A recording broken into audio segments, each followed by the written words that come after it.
বেআইনিভাবে পদোন্নতির অভিযোগ তুলে পেন ডাউন করে বিক্ষোভে সরব হল উত্তর দিনাজপুর জেলা প্রাথমিক স্কুল সংসদের কর্মীরা। বুধবার কর্ণচূড়ায় জেলা প্রাথমিক সংসদ কার্যালয়ে ঘটনাটি ঘটেছে।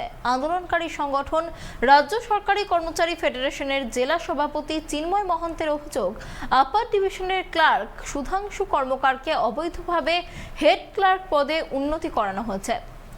বেআইনি পদোন্নতি প্রত্যাহার না করা পর্যন্ত আন্দোলন চলবে বলে হুঁশিয়ারি দিয়েছেন আন্দোলনকারীরা। অন্যদিকে আইন মেনেই পদোন্নতি হয়েছে বলে দাবি করেছেন জেলা স্কুল পরিদর্শক দুলাল সরকার।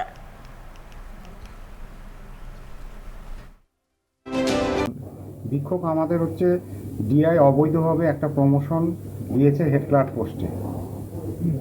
এই অবৈধ প্রমোশনটা উইথড্র না করা পর্যন্ত আমাদের এই বিক্ষোভ কর্মসূচি চলবে। সরকারি নিয়ম না মেনে উইদাউট নোটিফিকেশন উনি রাতের অন্ধকারে এই দুর্নীতি যা করেছেন এবং হেড ক্লার্ক পোস্টে প্রমোশন দিয়েছেন, এটা ইমিডিয়েট উইথড্র করতে হবে সুধাংশু কর্মকারকে। কবে হয়েছে? আমরা চিঠিতে দেখেছি 21 তারিখে চেয়ারম্যান ইনচার্জের সই, চিঠি 29 তারিখ 29/9/2023 শুক্রবার সন্ধ্যের সময় সেই চিঠির মেমো পড়ে।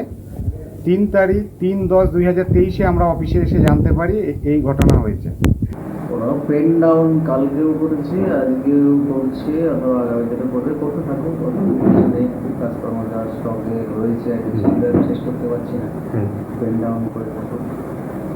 এবং আপনি কি করবেন এই পদোন্নতির ক্ষেত্রে? পদোন্নতি যেটা একটা নিয়ম মেনেই হয়েছে, চেয়ারম্যান সুপ্রিম অথরিটি তিনি নিজেই অনুমোদন দিয়েছেন এবং যিনি ইনচার্জ 7 বছর ছিলেন তাকে রিলিজ করে দিতে বলছেন। সেই অর্ডার নিয়ে সার্ভ হয়েছে, তাদেরকে রিসিভ হয়নি এখন পর্যন্ত, সেটা মেল করে পাঠানো হয়েছে, চার্জ হ্যান্ড ওভার করছে না। আর যার নামে ইস্যু রয়েছে তাদের কোনো বক্তব্য নেই। মাঝপথে যারা রয়েছে ওরা সকলেই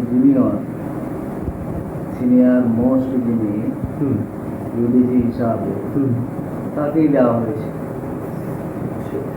তো এতে কোনো রুলস অ্যান্ড রেগুলেশন